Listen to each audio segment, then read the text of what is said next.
Hello दोस्तों, ये railway GK है और ये हमारा जो पोर्शन है वो हिस्ट्री है।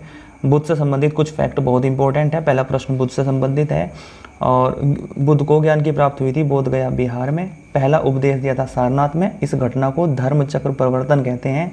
563 ईसा पूर्व में लुम्बिनी मतलब जो आज नेपाल है वहाँ पे इनका जन्म हुआ था। 483 ईसा पूर्व में इनकी मृत्यु हुई थी। मृत्यु की घटना को महापरिनिर्वाण कहते हैं बौद्ध धर्म में। और इन्होंने अंतिम उपदेश कुशीनगर में दिया था, यूपी में, और क्योंकि मृत्यु के समय ये कुशीनगर में ही रहे थे। अच्छा, बुद्ध धर्म से संबंधित जो जन्म है उसके जो प्रतीक हैं कमल और सांड है। जब इन्होंने गृह त्याग किया था उसका जो प्रतीक है वो घोड़ा है।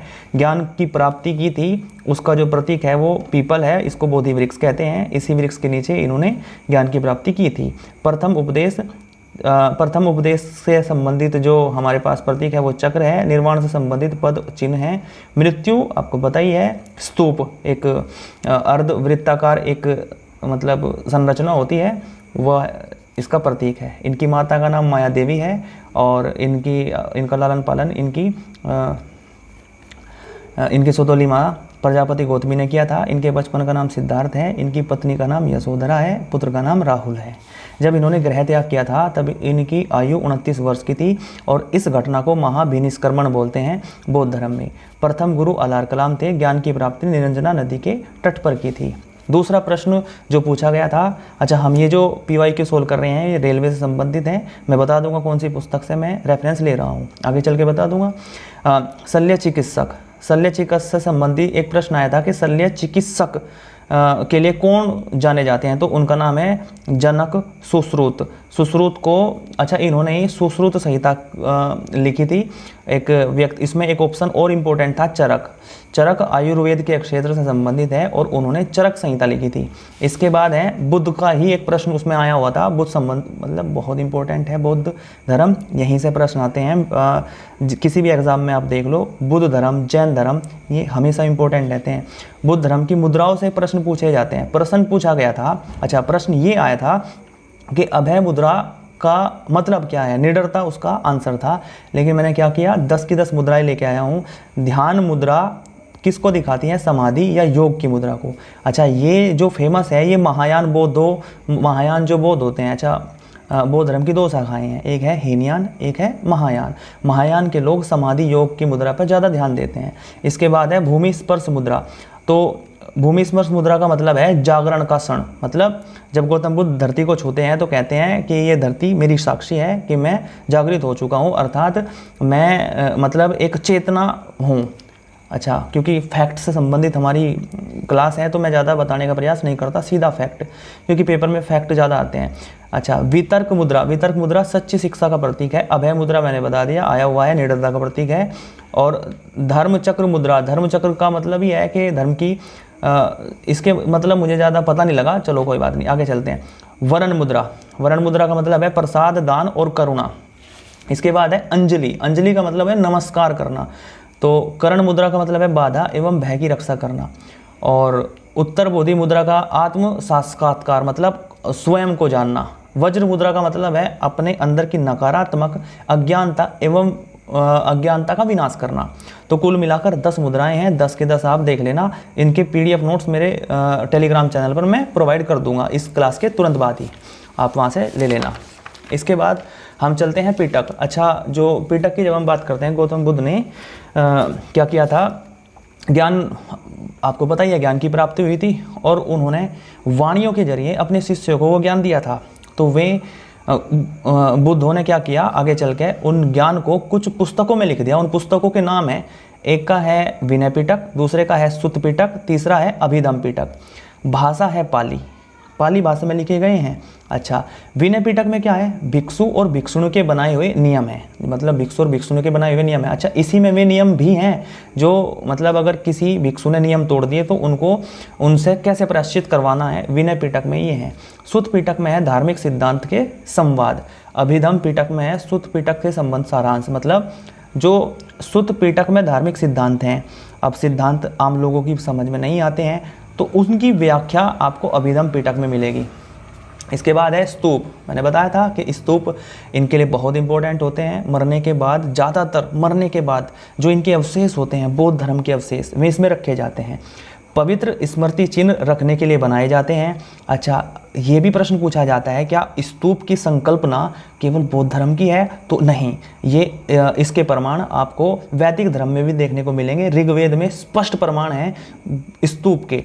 तो इस पहली बात, ये शब्द जो है पाली और संस्कृत भाषा में, अच्छा आपको पता ही है कि भाषा के विकास में सबसे पहले संस्कृत आई, उसके बाद प्राकृत आई, फिर पाली आई। ये क्रम है, हिंदी के लोग इसको जानते हैं, बाकी हमें यहाँ जानने की जरूरत नहीं है। अच्छा, इसका अर्थ होता है टीला, मतलब एक ढेर।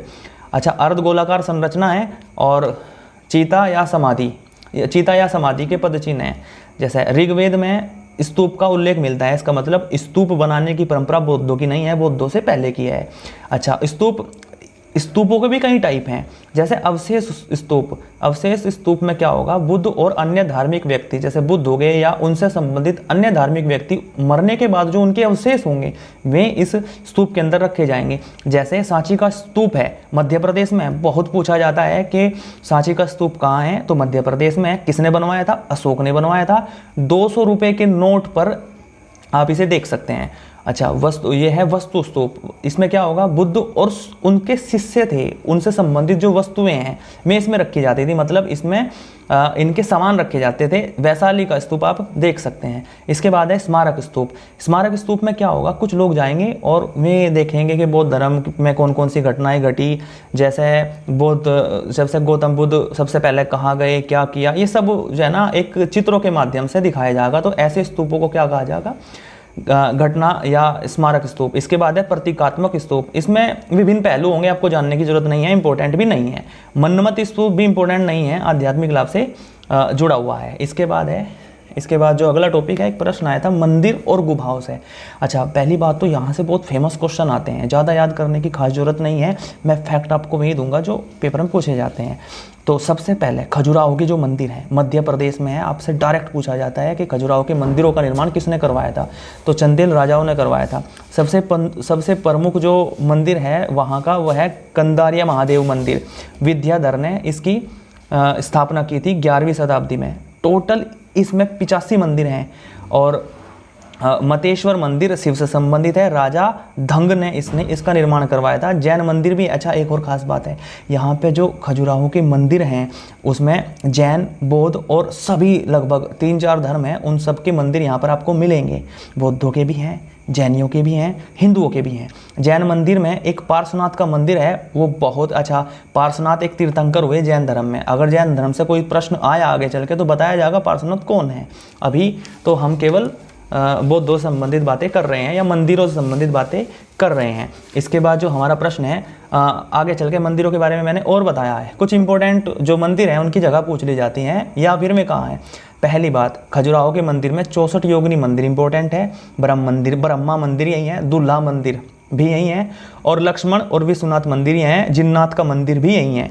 ये आपको जानना चाहिए। सब मंदिर खजुराहो में है, मध्य प्रदेश में।